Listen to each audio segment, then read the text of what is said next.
नमस्कार दोस्तों, स्वागत है आपका आज के मुख्य समाचार में, जिसमें सबसे पहली और बड़ी खबर में आपको बताएंगे कि दिल्ली में एक बार फिर से हुआ भाजपा का सूपड़ा साफ। आम आदमी पार्टी ने फिर से मारी एक बार बाजी। दूसरी बड़ी खबर में जिक्र होगा कि राकेश टिकैत का बड़ा बयान, 20 साल में आपकी जमीन छीन ली जाएगी और कहा कि मजदूर बनकर रह जाएंगे देश के किसान। और तीसरी बड़ी खबर में जिक्र होगा कि प्रशांत किशोर ने फिर दोहराया, बंगाल में भाजपा 100 सीटों के पार गई तो रणनीति बनाना छोड़ दूंगा। दोस्तों, हर एक खबर की गहराई में आपको ले जाएंगे, लेकिन उससे पहले आप अभी इस वीडियो को लाइक कीजिए और इस लाल बटन को दबा के चैनल को फ्री में सब्सक्राइब करके घंटी बजाकर कमेंट में लिखिए जय हिंद। दोस्तों, रुक करते हैं तमाम बड़ी खबरों की तरफ।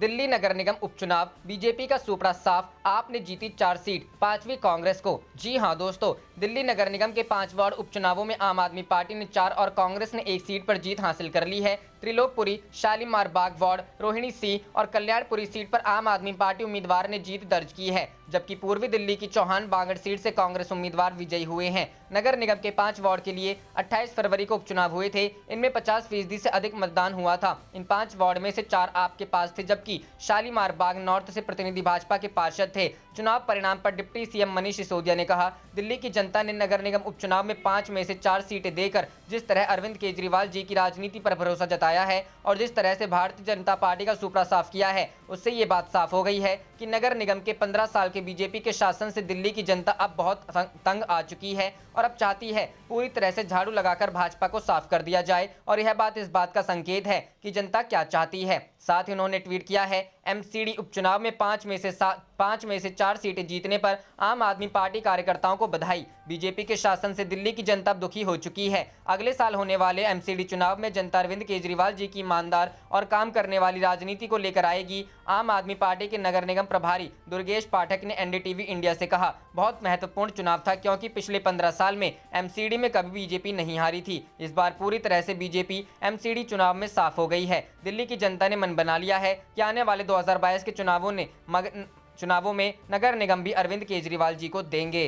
रुख करते हैं अगली खबर की तरफ। राकेश टिकैत बोले, 20 साल में आपकी जमीन छिन जाएगी, कहा मजदूर बनकर रह जाएंगे किसान। जी हां दोस्तों, केंद्र सरकार के नए कृषि कानूनों के खिलाफ किसानों का आंदोलन पिछले 3 महीने से भी ज्यादा समय से जारी है। किसान लगातार इन कानूनों को रद्द कर एमएसपी पर कानून बनाने की मांग कर रहे हैं। मंगलवार को राजस्थान के झुंझुनू में किसान महापंचायत के दौरान भारतीय किसान यूनियन के नेता राकेश टिकैत ने कहा कि सभी को सबसे प्यारी जमीन है और बड़ी कंपनी जो आ रही है वो आपकी जमीन छीनने आ रही है। टिकैत ने कहा, दिल्ली में लड़ाई चल रही है, अब लड़ाई यहाँ भी शुरू करनी पड़ेगी। सीधी बात है, जो तीनों कानून लेकर आए हैं उसे रद्द कर दो, एमएसपी पर कानून बना दो। टिकैत ने कहा कि सभी को पुत्र सबसे प्यारा होता है, लेकिन जीते जी कोई अपने पुत्र के नाम जमीन करता है नहीं। ना तो सबसे प्यारी जमीन हुई और वही जमीन ये हमसे छीनना चाहते हैं। टिकैत ने कहा, जो बड़ी बड़ी कंपनी यहाँ आ रही हैं वो तुमसे तुम्हारी जमीन छीन लेंगी। 20 साल में आपकी जमीन आपके हाथ में नहीं रहेगी। किसान नेता ने कहा, 20 साल में पूरी जमीन कंपनियों के पास चली जाएगी,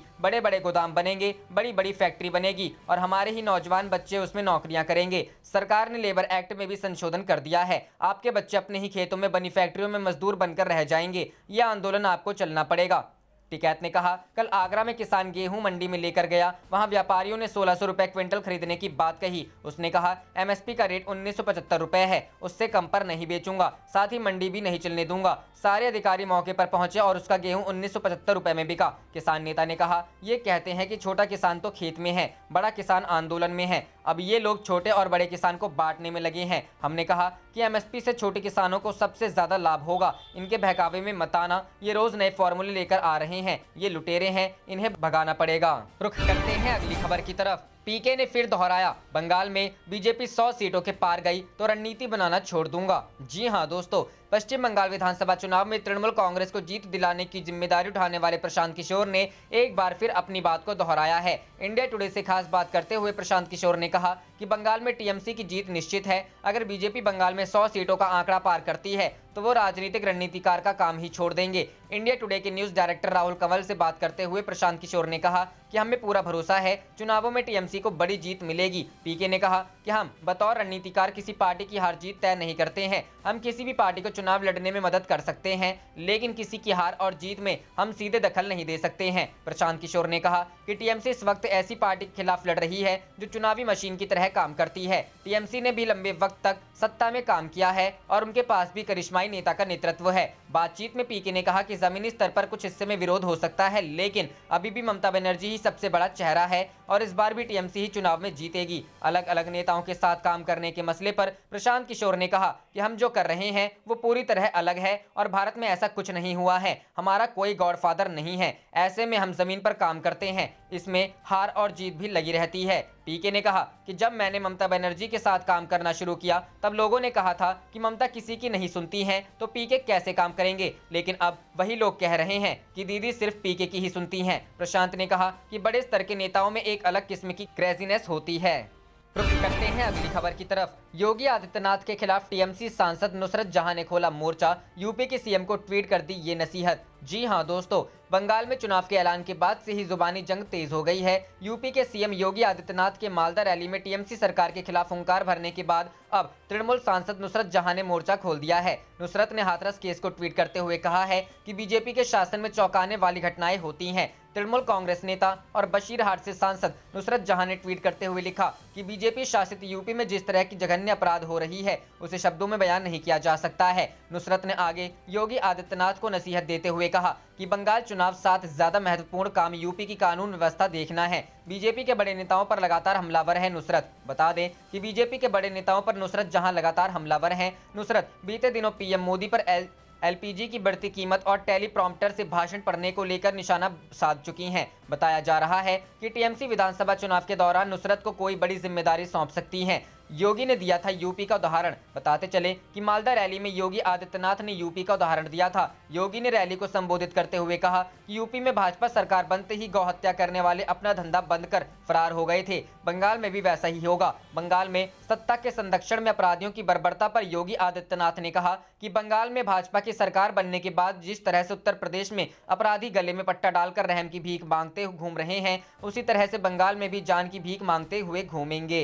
रुख करते हैं अगली खबर की तरफ। आंतरिक लोकतंत्र को लेकर राहुल गांधी का बीजेपी पर हमला, इमरजेंसी पर भी रखी अपनी बात। जी हां दोस्तों, अमेरिका के कॉर्नेल विश्वविद्यालय में प्रोफेसर और भारत के पूर्व मुख्य आर्थिक सलाहकार कौशिक बसु के साथ ऑनलाइन चर्चा में राहुल गांधी ने कहा कि आज हमें संसद में बोलने की अनुमति नहीं है, न्यायपालिका से उम्मीद नहीं है। आरएसएस बीजेपी के पास बेतहाशा आर्थिक ताकत है, व्यवसायों को विपक्ष के पक्ष में खड़े होने की इजाजत नहीं है। लोकतांत्रिक अवधारणा पर यह सोचा समझा हमला है। उन्होंने आगे कहा कि मौजूदा सरकार भारत की लोकतांत्रिक प्रणाली को नुकसान पहुंचा रही है। सभी पार्टियों के अंदर आंतरिक लोकतंत्र को लेकर उन्होंने कहा कि हमने कई कदम उठाए, बाकी कोई भी पार्टी हो, बीजेपी, बीएसपी और एसपी हो, कहीं भी पार्टी के भीतर लोकतंत्र की बात नहीं होती है। राहुल गांधी ने कहा कि कांग्रेस दशकों तक लोकतंत्र के लिए लड़ती आई है, तभी हमारी पार्टी के अंदर लोकतंत्र को लेकर चर्चा होती है। राहुल गांधी ने आपातकाल पर कहा कि पूर्व प्रधानमंत्री इंदिरा गांधी द्वारा लगाया गया आपातकाल एक गलती थी। कांग्रेस नेता ने कहा कि इस दौरान जो भी हुआ वह गलत था, हालांकि वर्तमान परिप्रेक्ष्य से बिल्कुल अलग था, क्योंकि कांग्रेस ने कभी भी देश के संस्थागत ढांचे पर कब्जा करने का प्रयास नहीं किया और आज जो हो रहा है वो उससे भी बुरा है। रुख करते हैं अगली खबर की तरफ। संयुक्त किसान मोर्चा का ऐलान, चुनावी राज्यों में करेंगे बीजेपी का विरोध। बंगाल में 12 मार्च को रैली। जी हां दोस्तों, बंगाल विधानसभा चुनाव की तारीखों के ऐलान के बाद संयुक्त किसान मोर्चा ने बड़ा फैसला किया है। संयुक्त किसान मोर्चा की ओर से 12 मार्च को बंगाल में रैली की जाएगी। संगठन ने चुनावी राज्यों में नए कृषि कानूनों को लेकर अभियान शुरू करने का फैसला किया है। इस दौरान लोगों को बताया जाएगा कि मोदी सरकार किसानों के साथ उचित व्यवहार नहीं कर रही है। संयुक्त किसान मोर्चा की ओर से कहा गया कि जिन राज्यों में भी चुनाव होने वाले हैं उन राज्यों में एसकेएम भारतीय जनता पार्टी की किसान विरोधी, गरीब विरोधी नीतियों को दंडित करने के लिए जनता से एक अपील करेगा। किसान यूनियन चुनावी राज्यों में बीजेपी के खिलाफ प्रचार करेंगे। संयुक्त किसान मोर्चा के प्रतिनिधि भी इस उद्देश्य के लिए इन राज्यों का दौरा करेंगे और विभिन्न कार्यक्रमों में भाग लेंगे। संगठन के पदाधिकारी योगेंद्र यादव ने कहा कि 10 ट्रेड संगठनों के साथ हमारी मीटिंग हुई है। सरकार सार्वजनिक क्षेत्रों का जो निजीकरण कर रही है उसके विरोध में 15 मार्च को पूरे देश के मजदूर और कर्मचारी सड़क पर उतरेंगे और रेलवे स्टेशनों के बाहर जाकर धरना प्रदर्शन करेंगे। 6 मार्च को केएमपी एक्सप्रेसवे करेंगे जाम। संगठन की ओर से 6 मार्च को कुंडली मानेसर पलवल एक्सप्रेसवे जाम करने का भी ऐलान किया गया है। कुंडली बॉर्डर पर आंदोलन के मुख्य मंच से राज्यपाल ने कहा कि केएमपी एक्सप्रेसवे करीब 5 घंटे ब्लॉक रखा जाएगा। 6 मार्च को प्रदर्शनकारी किसान काली पट्टी बांधकर विरोध करेंगे। राज्यपाल ने कहा सरकार की तरफ से किसान आंदोलन को समाप्त करने का प्रयास किया गया था। केंद्र सरकार में हरियाणा के जो 3 केंद्रीय मंत्री हैं उन 3 केंद्रीय मंत्रियों का उनके गाँव में प्रवेश पर रोक लगा दी जाएगी। जल्द ही यह आंदोलन कामयाब होगा और हम जीत कर जाएंगे। रुख करते हैं अगली खबर की तरफ। सरकार मान नहीं रही, लंबा चलेगा धरना, राकेश टिकैत बोले ट्रैक्टर में तेल डलवा कर रखो, कभी भी हो सकती है कॉल। जी हां दोस्तों, पिछले 90 दिनों से ज्यादा समय बीत चुका है। देश भर से आए किसान दिल्ली से सटे सीमाओं पर अभी भी आसन लगाए बैठे आंदोलन कर रहे हैं। किसान केंद्र सरकार द्वारा पारित किए गए तीनों कृषि कानूनों को रद्द करने की मांग कर रहे हैं। ऐसे में किसान नेता राकेश टिकैत का कहना है कि किसान अपने ट्रैक्टर पर पेट्रोल फुल करा के रखें, बुलावा कभी भी आ सकता है। राकेश टिकैत ने किसान आंदोलन को लेकर आगे कहा, दिशा निर्देश देंगे, कभी हो बस तैयार रहो, कभी भी बुला सकते हैं, बस ट्रैक्टर में तेल भरवा कर रखो, कभी भी जाना पड़ सकता है। ये किसानों का मंच है, गांव के लोग जो सवाल करेंगे तो उसका तो जवाब देना ही चाहिए ना तुमको। गांव के लोग तो कह रहे हैं कि जो सरकार कह रही है उसके लिए लोग अपनी पेंशन छोड़ रहे हैं, सिलेंडर सब्सिडी छोड़ रहे हैं। क्या एमएलए हैं जितने ये अपनी पेंशन छोड़ देंगे? आगे का धरना चलता रहेगा। किसान खेत में काम करते रहें, दिल्ली की तरफ निगाहें रखे रहें, बस ट्रैक्टर में तेल भर के बस खड़े करके रखें। बता दें,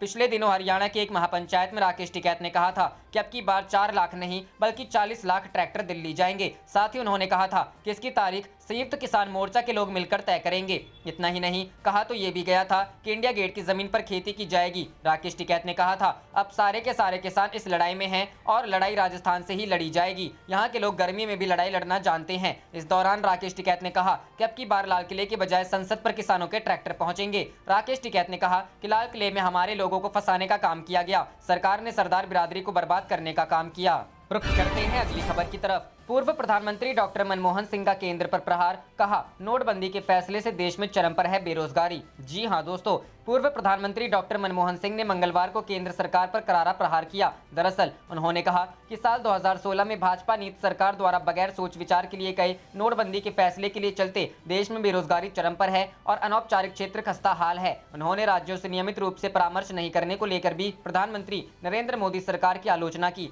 उन्होंने मंगलवार को आर्थिक विषयों के think tank Rajiv Gandhi institute of development studies द्वारा डिजिटल माध्यम से आयोजित एक विकास सम्मेलन का उद्घाटन किया। इस दौरान सिंह ने कहा कि बढ़ते वित्तीय संकट को छिपाने के लिए भारत सरकार और भारतीय रिजर्व बैंक द्वारा किए गए अस्थायी उपाय के चलते आसन ऋण संकट से छोटे और मंझोले उद्योग क्षेत्र प्रभावित हो सकते हैं और इस स्थिति की हम अनदेखी नहीं कर सकते हैं। उन्होंने प्रतीक्षा 2030 में कहा कि बेरोजगारी चरम पर है और अनौपचारिक क्षेत्र खस्ताहाल है। यह संकट 2016 में बगैर सोच विचार के लिए गए नोटबंदी के फैसले के चलते पैदा हुआ है। सम्मेलन का आयोजन एक दृष्टि पत्र पेश करने के लिए किया गया, जो केरल में विधानसभा चुनाव से पहले राज्य के विकास पर विचारों का एक प्रारूप है।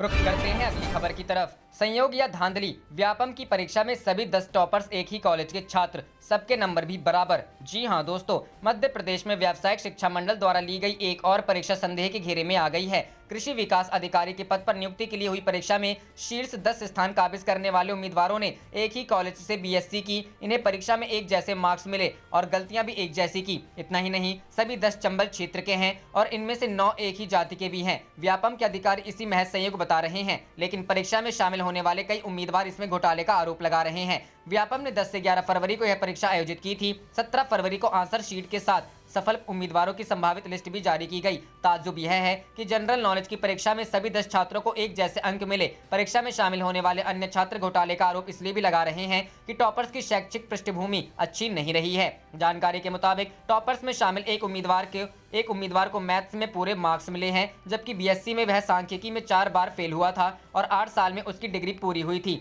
सभी 10 टॉपर्स ने राजकीय कृषि कॉलेज ग्वालियर से बीएससी की है। आश्चर्य यह है कि कृषि विकास अधिकारी के लिए हुई परीक्षा में इन सभी ने जिन सवालों के गलत उत्तर दिए हैं वे भी एक जैसे हैं। उन्हें जितने मार्क्स मिले हैं वह इस परीक्षा के लिए एक रिकॉर्ड है। रुख करते हैं अगली खबर की तरफ। यूएस यूनिवर्सिटी के लाइव शो में बोले राहुल गांधी, भारत के लोकतंत्र को नुकसान पहुंचाया जा रहा है। जी हां दोस्तों, कांग्रेस के पूर्व अध्यक्ष राहुल गांधी ने केंद्र सरकार पर हमला बोला है। उन्होंने कहा कि वर्तमान सरकार भारत की लोकतांत्रिक प्रणाली को नुकसान पहुंचा रही है। उन्होंने कहा कि भारत में हर संस्था की स्वतंत्रता पर हमला किया जा रहा है। आरएसएस हर जगह घुसपैठ कर रहा है। उन्होंने कहा कि दशकों तक कांग्रेस लोकतंत्र के लिए लड़ती आई है, तभी हमारी पार्टी के भीतर लोकतंत्र को लेकर चर्चा होती है। बाकी किसी भी पार्टी में, चाहे वो बीजेपी, बसपा और सपा हो, कहीं भी पार्टी के भीतर लोकतंत्र की बात नहीं होती। आपातकाल पर बोलते हुए उन्होंने कहा कि ये दादी की गलती थी, मगर पार्टी ने इसका फायदा नहीं उठाया। कौशिक बसु के साथ चर्चा में उन्होंने कहा कि चाहे न्यायालय हो, चाहे इलेक्शन कमीशन हो या कोई भी स्वतंत्र संस्था पर एक ही आइडियोलॉजी का लोगों का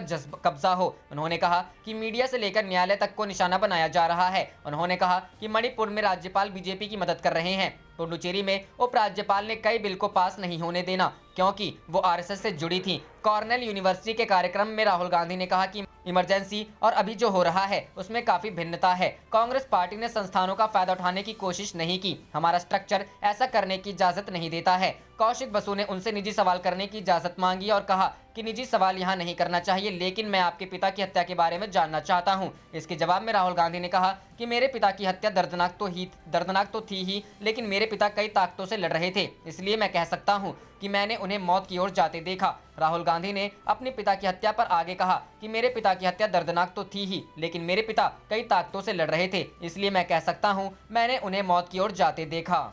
रुख करते हैं अगली खबर की तरफ। किसानों के मुद्दे पर राहुल गांधी का मोदी सरकार पर हमला। कहा जो देश को अन्न देता रहा है अब वो किसान हक लेकर रहेगा। जी हां दोस्तों, किसानों के मुद्दे को लेकर एक बार फिर कांग्रेस नेता राहुल गांधी ने मोदी सरकार पर हमला बोला है। उन्होंने ट्वीट कर कहा जो देश को अन्न देता रहा है अब वो किसान हक लेकर रहेगा। कृषि विरोधी देश विरोधी कानून वापस लो। इससे पहले कृषि बिल के खिलाफ 18 फरवरी को राहुल गांधी ने ट्वीट करके कहा था कि सीधी सी बात है, तीनों कृषि विरोधी कानून रद्द करो। समय नष्ट करके मोदी सरकार अन्नदाता को तोड़ना चाहती है, लेकिन ऐसा होगा नहीं। सरकार के हर अन्याय के खिलाफ अब की बार किसान व देश तैयार। गौरतलब है कि किसान महापंचायतों के मंच से किसान नेता राकेश टिकैत देश भर के किसानों को एक सूत्र में बांधने का संदेश दे रहे हैं। राकेश टिकैत सरकार को कई बार चेता चुके हैं। उन्होंने कहा था कि सरकार कान खोलकर सुन ले, जब तक कानून वापस नहीं होंगे तब तक किसानों की घर वापसी नहीं होगी। नए कृषि कानूनों को किसानों के खिलाफ बताते हुए राकेश टिकैत ने कहा था यह बिल आया तो रोटी की कीमत कंपनियां तय करेंगी, अनाज तिजोरियों में बंद हो जाएगा और इसकी चाबी भी मोबाइल फोन से खुलेगी। रुख करते हैं अगली खबर की तरफ। बंगाल चुनाव में नया मोड़। लेफ्ट कांग्रेस की रैली में उमड़े जनसैलाब ने कैसे सबको उलझाया। जी हां दोस्तों, पश्चिम बंगाल के चुनावी समर में जहां सीधा मुकाबला तृणमूल और भाजपा के बीच नजर आ रहा है, वहीं लेफ्ट कांग्रेस की रैली में भारी भीड़ का उमड़ना क्या कुछ और संकेत दे रहा है। हालांकि ऐसा नहीं है कि सिर्फ लेफ्ट की रैली में ही भारी भीड़ उमड़ी हो। हुबली में भाजपा की रैली समेत तृणमूल कांग्रेस की रैलियों में भी ऐसी भीड़ देखी गई है, लेकिन दोनों दल मुकाबले में है। जबकि लेफ्ट कांग्रेस गठबंधन को लेकर अभी यह स्पष्ट नहीं है कि वह त्रिकोणीय मुकाबले के हालात पैदा कर पाएगा या नहीं। राजनीतिक जानकारों का कहना है कि सत्तारूढ़ दल की रैली में भीड़ जुटना कोई बड़ी बात नहीं है, क्योंकि उसका लोगों में समर्थन होता है, दूसरे उसके पास संसाधन होते हैं, तीसरे सत्ता की ताकत भी होती है। इसलिए तृणमूल की रैलियों में भीड़ होना स्वाभाविक है। जहां तक भाजपा का प्रश्न है, भाजपा तृणमूल को कड़ी चुनौती दे रही है। दूसरे केंद्र की सत्ता में होने, देश की सबसे बड़ी पार्टी होने के नाते संसाधनों से भी मजबूत है। फिर प्रधानमंत्री नरेंद्र मोदी या गृह मंत्री अमित शाह यह दर्शाते हैं। अमित शाह की सभाओं में भारी भीड़ जुटना स्वाभाविक है। यह दर्शाता है कि भाजपा मुकाबले में है। वाम कांग्रेस गठबंधन की कोलकाता में रविवार को ही रैली में 10 लाख से अधिक लोगों के जुटने के दावे किए जा रहे हैं। इस रैली में सीताराम येचुरी थे, लेकिन कांग्रेस का कोई बड़ा नेता नहीं था। अधीर रंजन चौधरी इस रैली की सफलता का श्रेय लेफ्ट को देते हैं। ऐसे में रैली के संकेत क्या हैं? क्या यह लेफ्ट के प्रभावी रूप से उभरने की ओर संकेत हैं? लेकिन सवाल ये है कि लोकसभा चुनावों के दौरान भी वाम दलों की रैलियों में ऐसी ही भीड़ नजर आई थी, लेकिन जब नतीजे आए तो उनका मत प्रतिशत में भारी गिरावट आई थी। भीड़ को लेकर वाम दलों के अपने तर्क हैं। उनका कहना है कि पिछले चुनावों में तृणमूल से नाराज मतदाताओं ने भाजपा को मत दिया ताकि उसे सबक सिखाया जा सके। तब हमारी तैयारियां कम थी, गठबंधन भी नहीं था, लेकिन इस बार ज्यादा तैयारी और मजबूत गठबंधन के साथ उतरे हैं तथा तृणमूल के खिलाफ पड़ने वाले वोट इस बार भाजपा को नहीं बल्कि वाम कांग्रेस गठबंधन को पड़ेंगे। रैली में उमड़ी भीड़ यह संकेत दे रही है। रुख करते हैं अगली खबर की तरफ। 1 अप्रैल से 12 घंटे की होगी नौकरी, घटेगी सैलरी, लेकिन बढ़ेगा पीएफ। मोदी सरकार कर सकती है बदलाव। जी हां दोस्तों, 1 अप्रैल 2021 से आपकी ग्रेचुइटी, पीएफ और काम के घंटों में बड़ा बदलाव देखने को मिल सकता है। कर्मचारियों को ग्रेचुइटी और भविष्य निधि मद में बढ़ोतरी होगी, वहीं हाथ में आने वाला पैसा घटेगा। यहाँ तक कि कंपनियों की बैलेंस शीट भी प्रभावित होंगी। इसकी वजह है पिछले साल संसद में पास किए गए 3 मजदूरी संहिता विधेयक। इन विधेयकों के इस साल 1 अप्रैल से लागू होने की संभावना है। सैलरी में होंगे ये बदलाव। मजदूरी की नई परिभाषा के तहत भत्ते कुल सैलरी का अधिकतम 50% होंगे। इसका मतलब है कि मूल वेतन, सरकारी नौकरियों में मूल वेतन और महंगाई भत्ता अप्रैल से कुल वेतन का 50% या अधिक होना चाहिए। गौरतलब है कि देश के 73 साल के इतिहास में पहली बार इस प्रकार से श्रम कानून में बदलाव किए जा रहे हैं। सरकार का दावा है कि नियोक्ता और श्रमिक दोनों के लिए फायदेमंद साबित होंगे। वेतन घटना लेकिन पीएफ बढ़ेगा। नए ड्राफ्ट रूल के अनुसार मूल वेतन कुल वेतन का 50% या अधिक होना चाहिए। इससे ज्यादातर कर्मचारियों की वेतन संरचना बदलेगी, क्योंकि वेतन का गैर भत्ते वाला हिस्सा आमतौर पर कुल सैलरी के 50% से कम होता है। वहीं कुल वेतन में भत्तों का हिस्सा और भी अधिक हो जाता है। मूल वेतन बढ़ने से आपका पीएफ भी बढ़ेगा। पीएफ मूल वेतन पर आधारित होता है। मूल वेतन बढ़ने से पीएफ बढ़ेगा, जिसका मतलब है कि टेक होम या हाथ में आने वाला वेतन में कटौती होगी। रिटायरमेंट की राशि बढ़ेगी। ग्रेचुइटी और पीएफ में योगदान बढ़ने से रिटायरमेंट के बाद मिलने वाली राशि में इजाफा होगा। इससे लोगों को रिटायरमेंट के बाद सुखद जीवन जीने में आसानी होगी। उच्च भुगतान वाले अधिकारियों के वेतन संरचना में सबसे अधिक बदलाव आएगा और इसके चलते वो ही सबसे ज्यादा प्रभावित होंगे। पीएफ और ग्रेचुइटी बढ़ने से कंपनियों की लागत में भी वृद्धि होगी, क्योंकि उन्हें भी कर्मचारियों के लिए पीएफ में ज्यादा योगदान देना पड़ेगा। इन चीजों से कंपनियों की बैलेंस शीट भी प्रभावित होगी। रुख करते हैं अगली खबर की तरफ। तेजस्वी ने पश्चिम बंगाल में रह रहे बिहारियों से की ममता को वोट देने की अपील। बोले, भाजपा को रोकना पहली प्राथमिकता। जी हां दोस्तों, पश्चिम बंगाल विधानसभा चुनाव में धर्मनिरपेक्ष दलों के बीच एकता कायम करने का प्रयास करते हुए राष्ट्रीय जनता दल का नेता तेजस्वी यादव ने सोमवार को मुख्यमंत्री ममता बनर्जी से भेंट की। इस दौरान उन्होंने बिहार मूल के लोगों से सत्तारूढ़ तृणमूल कांग्रेस के पक्ष में मतदान करने की अपील की। राज्य सचिवालय में बनर्जी के साथ भेंट करके बाहर निकलने के बाद तेजस्वी यादव ने कहा कि उनकी पार्टी की पहली प्राथमिकता पश्चिम बंगाल में भाजपा को आगे बढ़ने से रोकना है। हालांकि उन्होंने पत्रकारों के इस सवाल का जवाब नहीं दिया कि राजद तृणमूल कांग्रेस के साथ गठजोड़ करके चुनाव लड़ेगा या नहीं। उन्होंने सिर्फ इतना कहा कि आगामी चुनाव आदर्शों एवं मूल्यों को बचाने की लड़ाई होगी। तेजस्वी ने कहा, हमारी पार्टी का रुख टीएमसी को पूरा समर्थन देना है। उन्होंने बिहार के लोगों से बनर्जी की पार्टी के साथ खड़ा रहने की अपील की। बदले में बनर्जी ने कहा कि उनके और जेल में बंद लालू प्रसाद के मन में एक दूसरे के प्रति सम्मान है। बनर्जी ने कहा, जब हम लड़ रहे हैं, यह तेजस्वी भाई भी लड़ रहे हैं,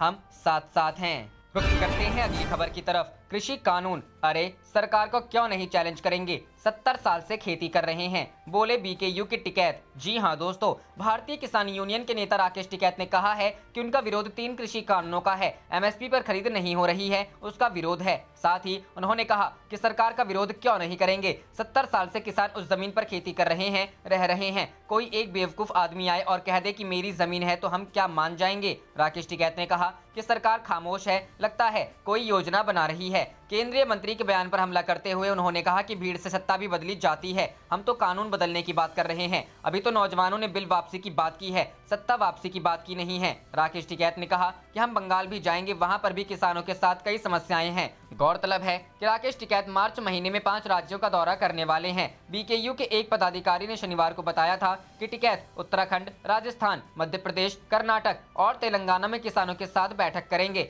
साथ ही उन्होंने कहा था कि उत्तर प्रदेश में 2 बैठकें आयोजित की जाएंगी। बीकेयू नेता ने कहा कि किसान को अपनी जमीन औलाद से भी अधिक प्यारी है। किसान जब तक जीवित रहते हैं तो अपनी जमीन औलाद के नाम नहीं कर सकते हैं, तो फिर वह अपनी जमीन को जानबूझकर किसी को कैसे सौंप सकते हैं। किसान अपनी 1 इंच जमीन उद्योगपतियों को नहीं देंगे। रुख करते हैं अगली खबर की तरफ। वैक्सीनेशन पर बोले किसान नेता, कोरोना से नहीं डरते, नहीं लगवाएंगे टीका। जी हां दोस्तों, कोविड-19 संक्रमण से ज्यादा खतरे का सामना कर रहे किसान नेताओं ने सोमवार को कहा कि उन्हें कोरोना वायरस का डर नहीं है और वे टीका नहीं लगवाएंगे। उल्लेखनीय है कि सोमवार से कोविड-19 के दूसरे चरण का टीकाकरण अभियान शुरू हुआ है, जिसके तहत 60 वर्ष से अधिक आयु के लोगों और गंभीर बीमारियों से पीड़ित 45 वर्ष से अधिक आयु के लोगों का टीकाकरण किया जा रहा है। हालांकि किसान नेताओं ने यह भी कहा है कि वे दिल्ली की सीमाओं पर डेरा डाले प्रदर्शनकारी किसानों को टीका लगवाने से नहीं रोकेंगे, क्योंकि यह व्यक्तिगत विषय है। हजारों की संख्या में किसान दिल्ली की 3 सीमाओं सिंघू, टिकरी और गाजीपुर पर 3 महीने से अधिक समय से डेरा डाले हुए हैं। उनमें से ज्यादातर पंजाब, हरियाणा और पश्चिमी उत्तर प्रदेश से हैं। वे पिछले साल सितंबर में केंद्र द्वारा लागू किए गए 3 विवादास्पद कृषि कानूनों को रद्द करने की मांग कर रहे हैं। किसान आंदोलन का नेतृत्व कर रहे संयुक्त किसान मोर्चा के वरिष्ठ सदस्य बलवीर सिंह राजेवाल ने कहा कि टीका लगवाने के लिए टीकाकरण केंद्र नहीं जाएंगे। राजेवाल ने पीटीआई भाषा से कहा, मुझे टीका लगवाने की जरूरत नहीं है, हमने कोरोना को मार दिया है। किसानों की प्रतिरोधक क्षमता मजबूत है, क्योंकि वे अपने खेतों में कड़ी मेहनत करते हैं। किसानों को कोरोना वायरस का डर नहीं है। वहीं एक अन्य वरिष्ठ नेता जोगिंदर सिंह उग्राहा ने कहा कि इस रोग का डर उन्हें उनकी लड़ाई से भटकाने के लिए काफी नहीं है। टिकरी बॉर्डर पर प्रदर्शन का नेतृत्व कर रहे भारतीय किसान यूनियन के प्रमुख ने कहा, किसानों के लिए कोई कोरोना नहीं है, मैं टीका नहीं लगवाऊंगा, लेकिन हम किसी से टीका नहीं लगवाने के लिए भी नहीं कहेंगे। हालांकि गाजीपुर बॉर्डर पर प्रदर्शन का नेतृत्व कर रहे भारतीय किसान यूनियन के मीडिया प्रभारी धर्मेंद्र मलिक ने कहा, यदि स्थानीय प्रशासन प्रदर्शनकारी किसानों के लिए इंतजाम करता है तो बीकेयू नेता राकेश टिकैत को टीका लगवाने में कोई दिक्कत नहीं है। संयुक्त किसान मोर्चा के 70 वर्षीय सदस्य कुलवंत सिंह संधू ने कहा कि वह टीका नहीं लगवाएंगे। संधू ने कहा, हमें कोरोना वायरस का डर नहीं है। दिल्ली की सीमाओं पर हजारों किसान धरना दे रहे हैं, लेकिन वहां कोरोना वायरस संक्रमण का एक भी मामला सामने नहीं आया है। इससे पहले दिन में प्रधानमंत्री नरेंद्र मोदी ने यहां अखिल भारतीय आयुर्विज्ञान संस्थान में कोविड-19 टीके की पहली खुराक ली। उन्होंने उन सभी लोगों से टीका लगवाने की अपील की जो दूसरे चरण के टीकाकरण अभियान के तहत इसकी पात्रता रखते हैं। रुख करते हैं अगली खबर की तरफ। अमित शाह के आरोपों पर नारायणसामी का पलटवार, साबित करें नहीं तो करूंगा मानहानि का केस। जी हां दोस्तों, केंद्र शासित प्रदेश पुडुचेरी के पूर्व मुख्यमंत्री वी नारायणसामी ने केंद्रीय गृह मंत्री अमित शाह को चुनौती देते हुए कहा है कि वह उनके खिलाफ लगाए भ्रष्टाचार के आरोपों को साबित करें। नारायणसामी ने अमित शाह के खिलाफ मानहानि का केस करने की धमकी भी दी है। समाचार एजेंसी एएनआई से बात करते हुए कांग्रेस नेता नारायणसामी ने कहा, गृह मंत्री अमित शाह ने कहा कि प्रधानमंत्री ने 15,000 करोड़ रुपए पुडुचेरी को दिए थे और नारायणसामी ने इसमें एक हिस्सा ले लिया और बाकी की राशि गांधी परिवार को दे दी। मेरे खिलाफ ये बहुत ही गंभीर किस्म का आरोप है, मैं इसे साबित करने की चुनौती देता हूं। नारायणसामी ने आगे कहा, अगर वह साबित नहीं कर पाते हैं और तो उन्हें देश से और पुडुचेरी के लोगों से माफी मांगनी चाहिए। अगर वो साबित नहीं करते हैं तो गलत बयान देकर मेरी और गांधी परिवार की छवि खराब करने के लिए मैं उनके अमित शाह के खिलाफ मानहानि का मुकदमा दायर करूंगा। आप देख रहे थे आपका अपना चैनल जय हिंद जय भारत।